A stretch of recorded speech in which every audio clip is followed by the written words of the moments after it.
we've got a great responsibility to the world of Star Wars fans out there and to recruit a whole new generation. There's a picture on my desk of my shaking hands with Steve Jobs. Look, the term woke is thrown around rather liberally, no pun intended in that regard. And we're happy with what we've been doing so far and certainly thrilled with this next installment. I think a lot of people don't even understand really what it means. That moment enabled me to say to Steve, infusing messaging as a sort of a #1 priority in our films and TV shows is not what we're up to. I got this crazy idea. We want to buy Pixar. I'm Bob Iger, and this is my masterclass. Bob Iger is not a creative. He's not a storyteller. He's not an innovator. He is, in the purest sense of the word, a brand manager with a wallet, and he's somehow been elevated to the level of cultural architect. They say he saved Disney, but dig just a bit beneath the headlines and you'll find the real story. He walked into a room full of legacy, bought the legacy of other men, other studios, other visions, and passed off their sweat and art as Disney magic. The real trick was doing it with a calm voice and $1 million jawline. But the man could read the ingredients off a cereal box, and business reporters would call it a masterclass in leadership. It's all there, black and white, clear as crystal. You stole fizzy lifting drinks. Quality needs attention to deliver quality. Doesn't happen by accident. And quantity, in our case, diluted quality. And Marvel suffered greatly from that.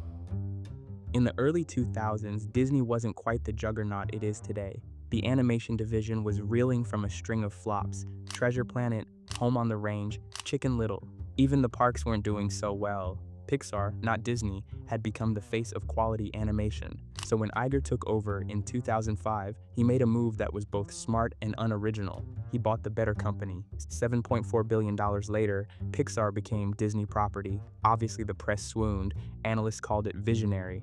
But underneath the boardroom gloss, the strategy was alarmingly simple. If you can't beat them, buy them, and then start milking. Pixar had given us Wall-E, a near-silent love story about a trash compactor with a soul. It was a risk that paid off. After Disney swallowed it up, those risks dried up. What followed was a graveyard of sequels: Cars 2, Cars 3, Toy Story 4, Finding Dory, all made with the same cautious precision of a committee trying not to offend shareholders. Ask yourself this: when was the last time a Pixar film surprised you? Not entertained you, not distracted your kid for 97 minutes. I mean, really surprised you. Pixar used to do that. Under Iger, it became safe, and safe is just another word for dead in the creative world. Now, if this were a one-time thing, maybe we could chalk it up to the natural entropy of success. But Iger didn't stop with Pixar. The company that introduced the world to Mickey Mouse, Cinderella, and Snow White is adding thousands of new characters to its roster of heroes. In 2009, he acquired Marvel for $4 billion. Now, Marvel under Disney was initially allowed to run like an independent lab, thanks largely to Kevin Feige, who, unlike most corporate producers, actually seemed to understand why people cared about the material. And the result was a decade-long saga that crescendoed with Avengers Endgame, a film so universally satisfying that it bought Marvel years of goodwill. On paper, the MCU is the crown jewel of Iger's legacy. Billions at the box office, an interconnected web of stories so vast it turned casual moviegoers into lore-obsessed Reddit archaeologists.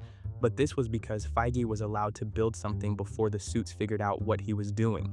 He built Marvel like an architect lays a foundation, one film at a time, deliberately, with payoff in mind. Then came Disney Plus, and Marvel went from a cinematic universe to a content farm, a streaming treadmill that had to keep moving, whether it had anything to say or not. Disney Plus needed content, the theme parks needed synergy, the merch pipelines needed characters, so the throttle jammed forward. In 2021 alone, Marvel released 4 films and 5 TV shows, and not one of them had a fraction of the narrative coherence that defined the early years. And then came the flood. She-Hulk tried to parody itself, but forgot to be funny. Thing, Bruce, I'm great at controlling my anger. I do it all the time. Secret Invasion promised political intrigue and delivered. Talking. Eternals was 3 hours of, wait, what? And through it all, Iger's fingerprints were unmistakable. More, faster, safer. Because in his playbook, the solution to a wobbling franchise isn't rethinking the approach, it's doubling the dosage. Feige himself started looking like a man who lost his steering wheel somewhere between WandaVision's finale and whatever it was that happened in Quantumania. But if Pixar was the canary in the coal mine, Star Wars is the crater left behind. I bypassed the compressor. In 2012, George Lucas handed over a mythos, and he did it under the naive belief that Disney would respect it. Instead, they launched a sequel trilogy without a blueprint, without a plan, without even a narrative spine. The Force Awakens recycled old glory, The Last Jedi tried to burn it all down, and The Rise of Skywalker, I don't even know what that was. A hostage note written in crayon? You know what Disney did when they realized they'd hollowed out the soul of Star Wars? They slapped Baby Yoda on a lunchbox and called it a strategy. The Mandalorian was their apology. Andor was their Hail Mary. And everything else, theme parks, Funko Pops, a dozen greenlit shows they may or may not cancel, is just a smokescreen. They broke it. They know they broke it. But they think if they keep selling the pieces individually, no one will notice the holes missing. But this is what happens when every corner of culture is run by MBAs who think art is interchangeable with content. And Iger is their poster child, the corporate messiah who stands for absolutely nothing but understands branding everything. He's the man who thinks acquiring meaning is the same as creating it. And this, the Iger doctrine, has metastasized. You see it everywhere, in tech, in publishing, in education. Spotify wants to data mine your emotions, not help you discover music. Even college campuses now run like amusement parks with housing plans. The product is secondary. The IP is king. Iger didn't invent this mentality, but he's arguably its most charismatic salesman. He represents the executive class that confuses acquisition with authorship, synergy with substance. His trick is always the same. Identify what people love, buy it, stretch it thin, and sell it back to them until it stops working. You bumped into the ceiling, which now has to be washed and sterilized, so you get nothing. I don't want to apologize for making sequels. Some of them have done extraordinarily well, and they've been good films too. There's a certain irony in watching Bob Iger heralded as a titan of modern business. Not because he's failed, he hasn't, not in the way Wall Street measures failure. No, the irony is that his success is the kind that hollows things out. Iger's Disney is kind of profitable, sure, but it's a creative corpse kept twitching by quarterly earnings and corporate press releases. You don't need imagination when you have market share.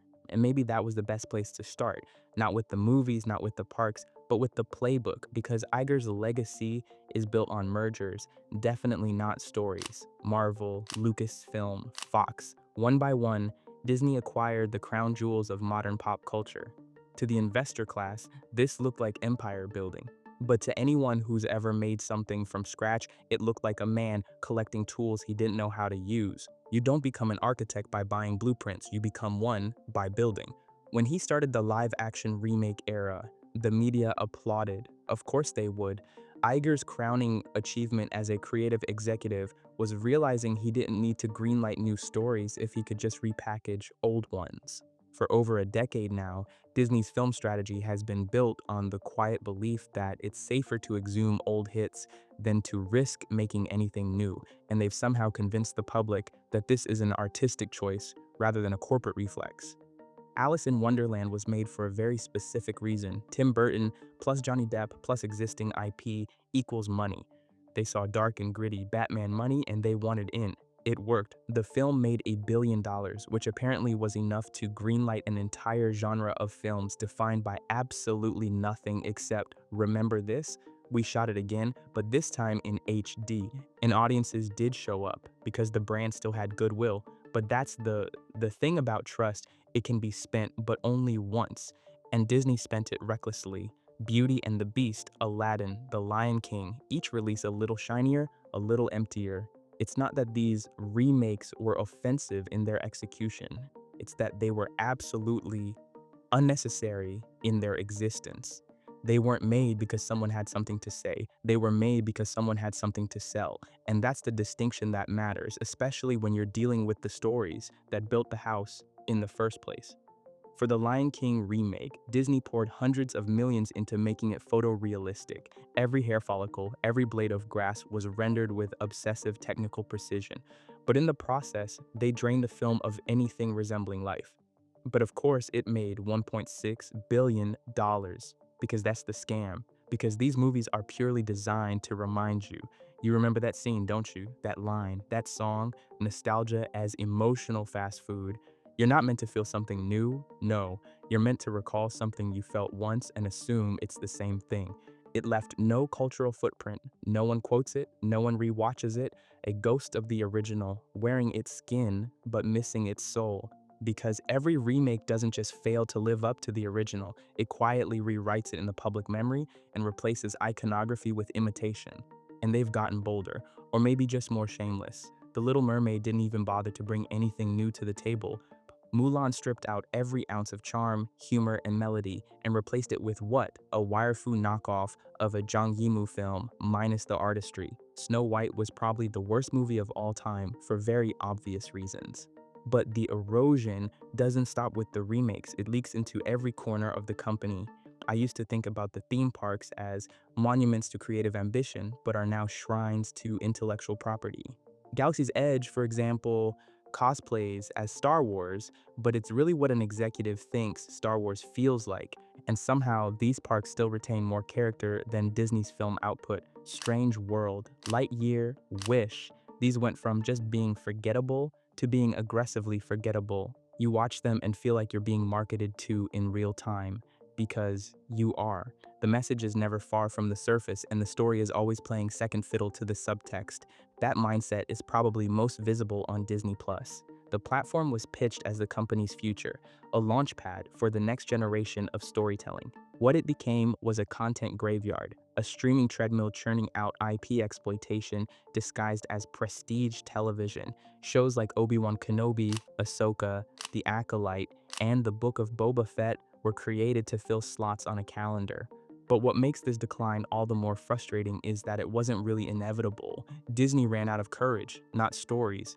But the reason so many Disney projects feel soulless isn't because the artists are untalented, many probably are, but it's because the decision makers are afraid of offending the modern progressive dogma, of taking a swing and missing, of letting a story breathe without corporate notes strangling the air out of it.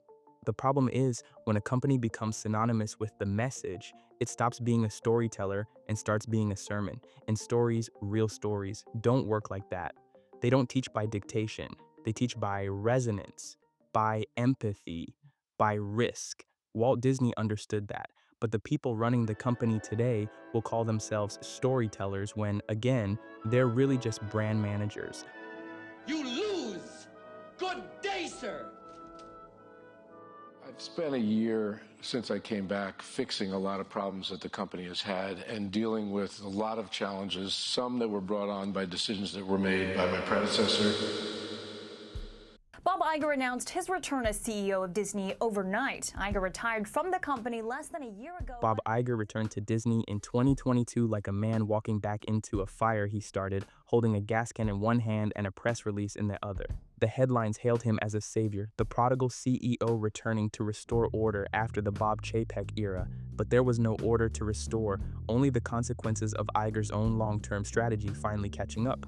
You can't really understand Chapek's failure without first understanding Iger's success, or at least what was sold as success. The relentless focus on streaming came from Iger's pivot to Disney+, the golden goose that laid content sludge. The bloated Marvel lineup was greenlit under Iger. The obsession with legacy IP, reboots, remakes, sequels, was all part of the architecture Iger built. Chapek's real mistake was standing at the podium when the machine started coughing smoke. And when Iger returned, he simply polished the hood and revved the same engine. One of his first moves was to announce more Star Wars, led by Rey, a character whose narrative arc was so poorly received they practically had to invent a new trilogy just to justify her presence again. Add to that another round of Avengers films because apparently Phase 47 will fix everything, and then the live-action remake of Moana, Snow White, The Little Mermaid, Mufasa, and more. But of course, it's not just about bad creative decisions. Those happen.